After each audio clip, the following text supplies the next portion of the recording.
get started. So good afternoon and welcome to our self-care checkup for helping professionals. We're glad that you're here. I want to welcome you.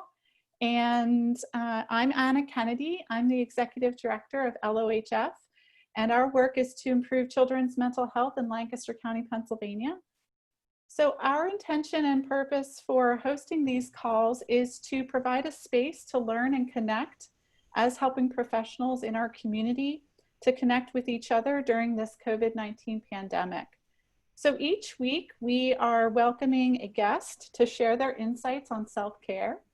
And we are recording this session so that you have access to it after today, and that everyone who is registered will get a link to the recording. We also would really appreciate your feedback on a 2-question survey that we've created so that we can improve and help make sure that this content is really valuable for you.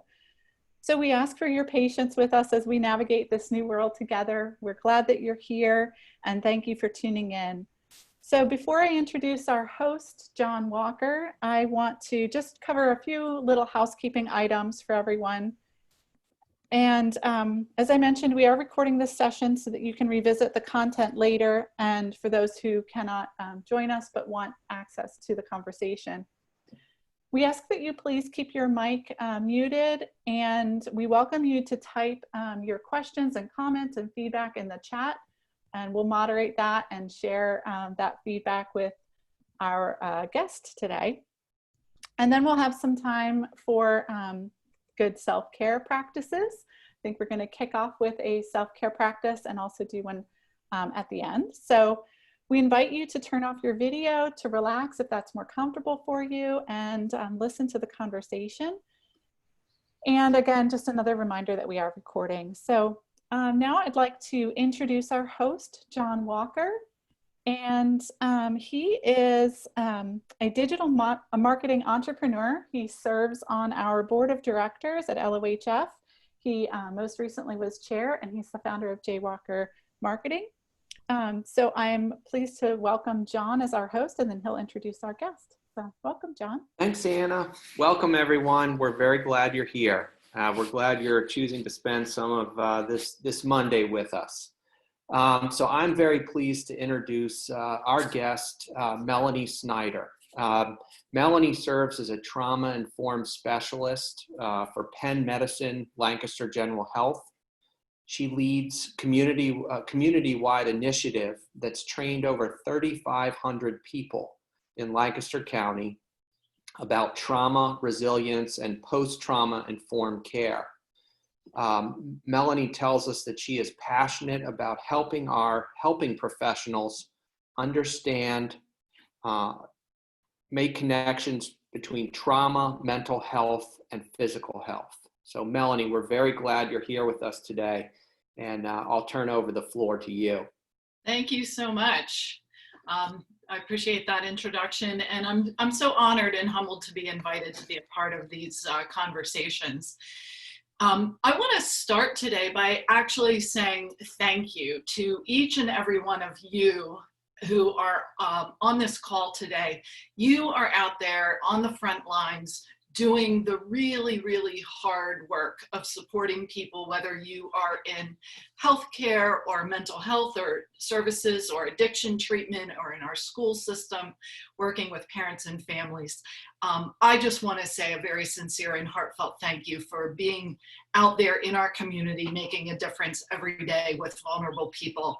And the work that you do is so crucial, but as we also know, the work that you do can be traumatizing for you. And as John mentioned in the introduction, I'm the trauma-informed specialist for Penn Medicine Lancaster General. And in the trainings, the trauma trainings that we do, we have a mantra, and I want to share it with you and explain a little bit about it. Our mantra that we put out to everyone who attends our trainings is, good self-care is not selfish. Good self-care is our professional and ethical responsibility. And here's why we say that. If we allow ourselves to become exhausted, overwhelmed, worn out by the work, if we are experiencing high levels of compassion fatigue or burnout, we run the risk ourselves of becoming out of kilter, out of balance, physically, emotionally, spiritually, and relationally. And if that happens, we then run the risk of interacting with other people in ways that are not healthy and that may even be harmful. And so there's a saying that you can't pour from an empty cup. That's one good metaphor. But the metaphor that we actually use in our trainings is, how many of you has one of these? It doesn't need to have the fancy symbol, but how many of you have a cell phone? Pretty much everybody, I'm guessing. And what do we do faithfully every single day to make sure that this thing is going to work for us at maximum efficiency the next day? We recharge it. And what we tell people in our trainings is that we need to be just as diligent about recharging our own physical, mental, spiritual, and emotional and relational batteries on a daily basis. So good self-care is not something that you wait for the weekend or you wait till this big project is behind you. It's the small moments each and every single day that can really make a difference in terms of us taking care of ourselves. So I want to start us off today with an activity. I want to say from the outset, this activity is completely optional, but I do hope that you will participate. I'm going to share my screen right now, and I'm going to bring up a list of 10 feeling words. And I would like to ask all of you to take a look at this list of words and to identify what you have felt most strongly in the past week. Which one of these 10 words most closely reflects what you felt most strongly in the past week? And when you've picked a word, we're going to ask you, again, this is optional, but we hope you'll participate. We're going to ask you to just type the feeling word that you've chosen into the chat feature. So I'll give you a minute to identify the feeling and then type it into the chat.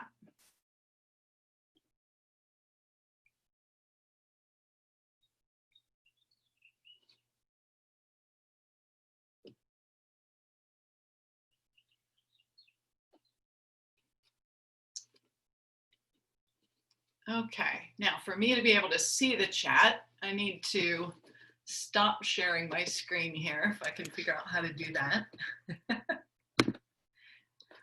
All right.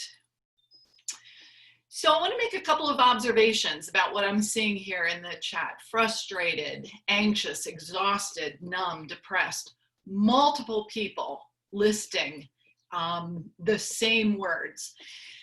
And so there are a couple of things, a couple of key points here that I would like to make. First of all, whatever you may be feeling in this moment, in this extraordinary situation, it's important first and foremost to recognize that it's normal, it's natural, whatever you are feeling. If it's any of those 10 things, if it's all of them at once, if it's conflicting feelings. Secondly, I want you to also be aware you are not alone. And as you can see, just looking at the list of other people and the feelings that they've listed in that chat line, in the chat box, you are not alone. And so there's been an interesting body of research about this naming our feelings and acknowledging that I'm going to get into in a little bit. But I'd like to sort of walk us through another step in this activity. I want you to just take a moment and focus on the particular feeling word that you chose. And I'm going to ask you to just say it aloud to yourself and see whether in this moment you agree that is that how you are feeling right in this moment. So just take a moment to do that individually. Or maybe there's another feeling that you're having right this minute. So try to identify for yourself exactly what it is that you are feeling right at this moment. And when you've selected a word that reflects how you are feeling right now, just say to yourself, yeah, that's it, I'm feeling, and name that word out loud for yourself. You can see why we wanted to have everybody on mute. Otherwise, this would get really confusing right now. Okay, and the next step is now just take a calm, slow breath in. And then exhale. And as you exhale, think about releasing, just letting go of that feeling that you've just named, letting it flow up and out of your body and out of your mind. And now just take a moment and sort of check in with yourself physically. How are you feeling? How is your heart feeling? How is your stomach feeling? How are your shoulders, your neck, your jaw feeling, your hands? And hopefully at this moment, maybe you're feeling a little bit better than you were, a couple of minutes ago. And why might that be? I mentioned this area of research called affect labeling. And what researchers have found is that when we can accurately name what it is that we're feeling, when we can acknowledge those feelings without judgment, without beating ourselves up for what we may be feeling, especially with some of these really difficult feelings that many of us are having right now. And when we can express those feelings to someone else who will listen compassionately, empathically, that actually releases oxytocin in our systems. And oxytocin counterbalances cortisol, which is the stress hormone. And as a result, that can lead to us feeling much calmer. And so this ability to really identify and name what we are feeling is so, so important. So one of the most challenging aspects of this COVID-19 situation is the whole swirl of feelings that many of us are having. And I know John and Anna and I had a conversation the other day about some of the unique aspects of this and some of the feelings. And I think, John, you were, had some thoughts or some things that you wanted to jump in and share, questions that you wanted to throw out. Yeah, thank you, Melanie. So you shared an article that was great, very timely, and I encourage everyone to look this up. It's a Harvard Business Review article, and it's called "That Discomfort You're Feeling is Grief." So again, Harvard Business Review, "That Discomfort You're Feeling is Grief." And in that article, the author talks about the fact that all of us going through this crisis are feeling many things, just as we demonstrated with the exercise that Melanie led us through. But that the author kind of summarizes by saying that all of these feelings are either linked to grief or indeed these feelings are grief. So Melanie, let me ask you this question. So people are feeling many things right now. Is it right to call it grief? And why does the author call it grief? Yeah, and it's so interesting because I will tell you, when I first read that article, that Harvard Business Review article identifying what a lot of these emotions are as grief, I had this initial resistance in my mind.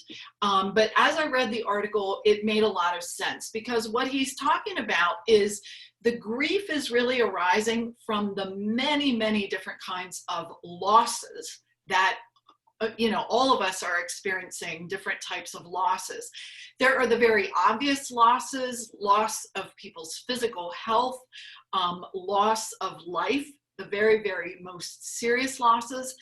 But there are also losses of a sense of security, of a sense of safety, loss of our daily routines, loss of connection with the people around us. And so that's why he has described this as really a very deep sense of grief on many different levels. Okay, very good. Now, you had talked a few minutes ago about the importance of naming what we're feeling. So now we're talking about the fact that this loss, this feeling of loss, is leading to this thing that we're naming grief. So now that we've sort of acknowledged it and named it, what can someone do to manage this grief? Yeah, so there are a couple of things. When we can find some sort of meaning or acceptance in what it is that we're feeling. That is an important step. These, accepting the things that we are not able to control, that we cannot do anything about, is crucially important. But also finding what are the empowering things, what are the things that we can actually do something about. And certainly, following the social distancing rules, wearing a mask, reaching out and connecting with other people are some of those things that are out there in the literature that's going all over right now about the trauma, the very real trauma that this COVID-19 situation is engendering.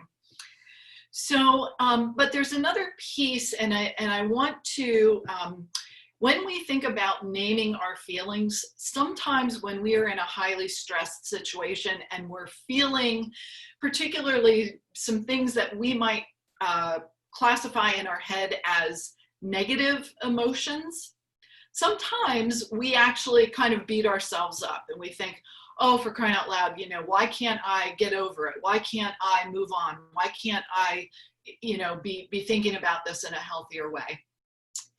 And unfortunately, when we do that kind of heavy judgment of our feelings, it actually adds to our stress. And so another piece of to your question, John, of what can we do is really engage in a mindful practice of self-compassion. Really being kind and tenderhearted with ourselves as much as we would be with someone else. We can be compassionate and kind and thoughtful with others, and then sometimes really rake ourselves over the coals over what we're dealing with or what we're feeling. So, what I hear you saying is that we have the potential of compounding this problem. We feel bad about something, and then and then we feel bad about feeling bad about it. Yes, exactly. Then suddenly we've got two problems. Okay, so yeah, I was going to ask you, what role does compassion play? Is there anything, and you said self-compassion is critical. Is there anything else about compassion you think the article draws out? Well, I think that the self-compassion piece, it's often easier for us to display compassion toward others than it is to display compassion toward ourselves. But we really need both. And it's sort of like the self-care piece. We can take care of others, but if we're not taking care of ourselves, and self-compassion is a self-care practice, we will not have the capacity, we will not have the sort of mental or relational or emotional space to be at our best with others. Okay. Now, so now we've named this thing. This thing is called grief. We're talking about the role of compassion, and some people are finding that they have to kind of manage this on a day-to-day and even hour-to-hour basis. So, can you recommend some concrete strategies that we can use to cope with grief, day by day and hour by hour? Yeah, so I think, again, going back to the sort of naming the specific emotions, so grief is kind of this big umbrella term. Many of you may be familiar with Elizabeth Kubler-Ross and her 5 stages of grief. And so I think it may be helpful to sort of walk through how some of those are playing out in the COVID-19 situation. So denial is one of them. And so early on in the pandemic, maybe that looked like denial that this was as serious as they were saying, or how bad could this really be? Or maybe denial that you don't think that this will really affect you. More recently, with all of the changes, now there's sort of denial of the, how long do I have to do this social distancing? Do I really need to wear a mask when I go out? So denial is one of the pieces. There may also be anger. Anger over our sort of freedoms being taken away, our ability to just go jump in the car and go wherever we want, whenever we want, do whatever we want, when we want to do it. So there can be that kind of anger. There can also be anger associated with, things that are in the news. There can be anger associated maybe with things going on in our workplaces. So anger is another very real feeling.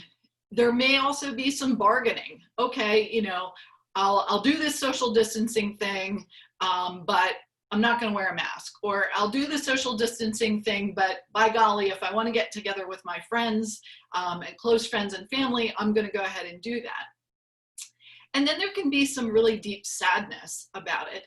We don't know when this will end. The uncertainty of it is maybe one of the most distressing pieces, and it seems to change on a weekly basis at least, and sometimes almost on a daily or hourly basis.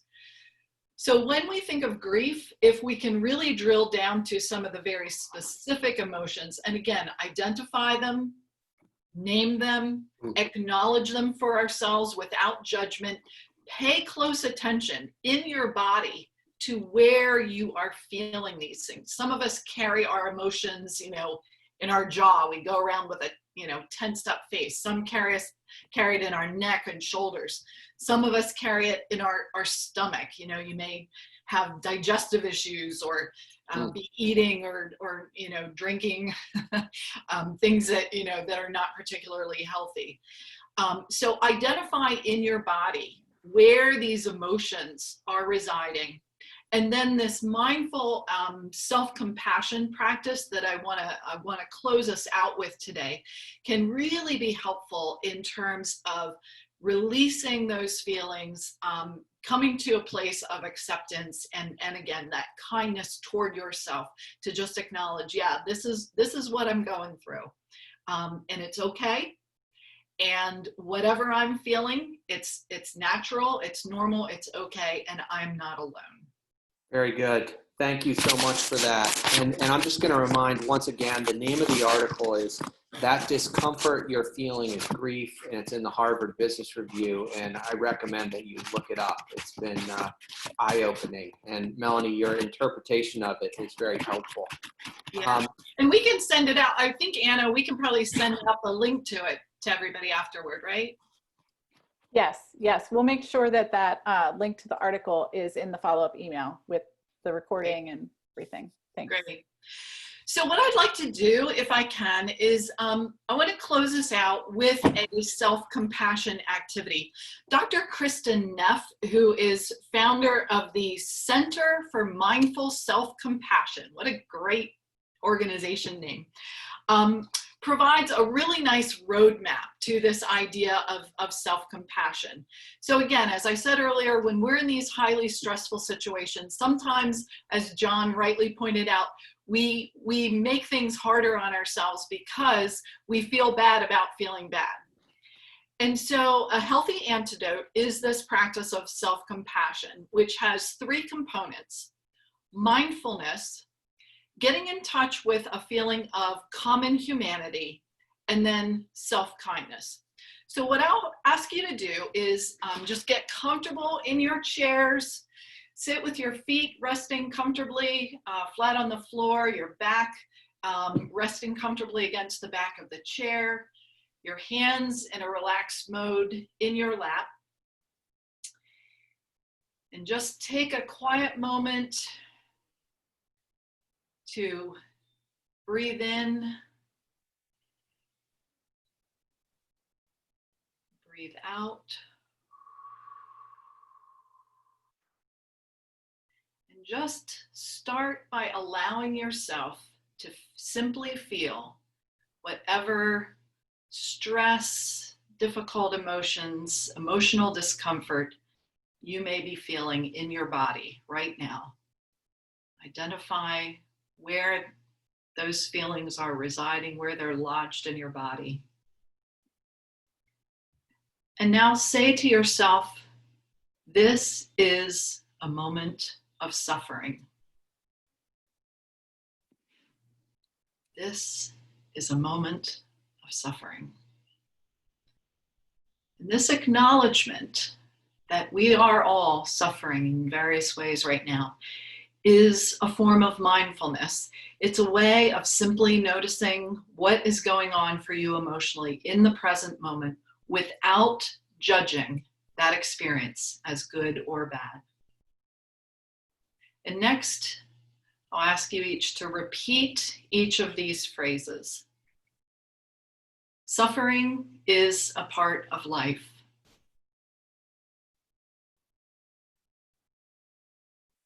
Many other people around me and around the world are also suffering right now.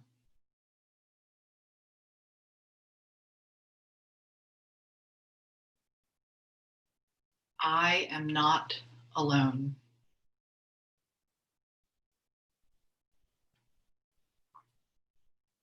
And now I invite you to put your hands over your heart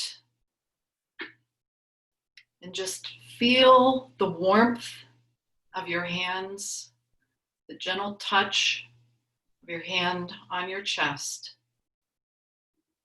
and repeat each of these phrases. May I be kind to myself.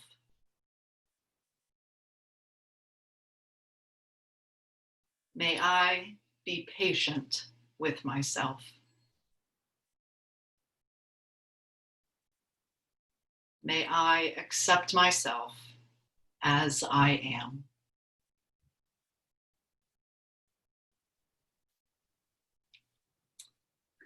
Kindness, patience, acceptance without judgment for what each of us is going through right now is so valuable. And I invite you and encourage you to make this kind of self-compassion meditation part of your own self-care practices. Whatever each and every one of us is feeling right now, it's natural, it's okay, and we are not alone. Thank you so much, Melanie. Thank you for inviting me. We really appreciate it. So I just want to close us out and ask you before we leave today, could you tell folks how they could sign up for your weekly self-care? Self-care is contagious text service. Yeah, so I've been doing 3 mornings a week. I record a 3-minute audio message that I send out via text to people's cell phones so that wherever you are, you have it right there in your hand. And each one of those 3-minute audio messages is just a simple self-care practice that you can pull up and listen to and do for yourself at any time. So if you would like to sign up and have me send those to you via text, Anna, you can send everybody my email address, and what I will ask you to do is send me your cell phone number where you want me to send that text, and I will add you to the list. Thank you so much. Sure. So we hope that this has been a valuable self-care practice for you, and we really appreciate everyone for joining us today. And I just want to let folks know that our guest speaker for next week is May 11th will be Nancy Miller. Nancy has been a helping professional for most of her life, and as a registered nurse, she served people in hospitals, in their homes, and in high schools. And now she's a life coach and works in grief recovery. So I think that she will be able to lead us through some great self-care practices as well. And want to just again thank Melanie and John and all of you for joining us today. This has been really wonderful. And I want to echo Melanie's sentiments that we really appreciate the work that all of you are doing, in helping our community here in Lancaster County. We really just appreciate all of your work, and we hope that this time together today has been a restorative one and good for your own self-care. So thanks again, and thanks Melanie, and thanks John. And we'll follow up with a link to the recording and to some of those resources that we shared. Thanks, everyone. Good self-care. Be well. Be well. Thank you. Bye, everyone.